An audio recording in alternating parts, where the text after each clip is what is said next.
嗰度做。何生話：坊間好多人以為1級小型工程要等屋宇署審批通過先至可以開工，實際無論1級定係2級，只要開工之前提交文件就可以動工。遲遲未維修，多數係因為工程嘅複雜性，需要時間設計施工方案。你開工前7日之前，一定有定型嘅專業人士啦，做個設計交俾屋宇署，跟住等佢備案存檔，跟住7日後你先開工。14日內要報完工，嗰啲專業人士咧，你要保證個工程施工係呢個妥善。因為今次工程比較複雜，為咗令觀眾易啲明白，何生同我哋展示咗施小姐屋企天花嘅立體模擬圖。咁如果要重新修補個天花，有邊方面要注意呢？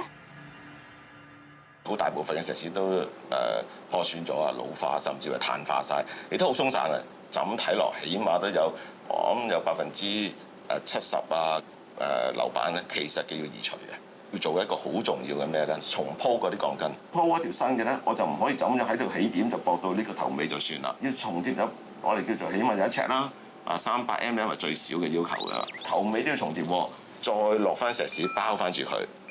咁你用個石屎咧，就將2條鋼筋基本上力可以傳導到啦。即係呢一個其實係最重要嘅一環。呢個係最重要一環。上次報道播出之後，觀眾對於聽到樓上有樓上整唔關樓下事嘅説法都感到憤怒啊！其實假如工程一旦展開，由清除打鑿老化樓板、重鋪鋼筋到水泥完全乾透，需時都要1個月至個半月。期間上下層嘅單位廁所其實係同一個施工空間，工人亦需要進出樓下施小姐嘅單位，對於施小姐嚟講都造成好大嘅不便。安排住嘅地方啊，係咪佢哋真係嘅方案係點樣啊？我而家都未有資訊噶嘛。你有冇同樓上嘅業主或者係裝修師傅去溝通過？冇嘅，啲從來都冇主動聯絡我嘅，亦都從來亦都冇主動聯絡管理處。即係我都曾經試過問管理處，即係譬如成個過程之中啊，佢哋有冇交代啊？即係打爛咗天花，有冇通報俾你哋聽啊？嗰啲全部都冇。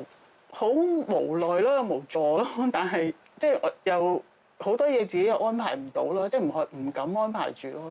今次嘅裝修事故，由於屋宇署係向樓上單位發出恢復原狀嘅命令，所以理論上成個維修費用可能由樓上單位負責。但譬如係假天花，登記嘅裝修費用仍然需要施小姐自行承擔，所以大家遇到類似嘅家居裝修嗰陣，都不能夠掉以輕心，因為發生事故唔單止會造成雙方生活上嘅困擾，隨時仲會影響他人同樓宇安全啊！喺香港住咧好幸福啊！其中一個原因就係東江水啊，一扭開水喉就有水，但係呢個資源唔係源源不絕㗎。所以咧就要珍惜用水啦，培養良好嘅用水習慣同埋節水文化。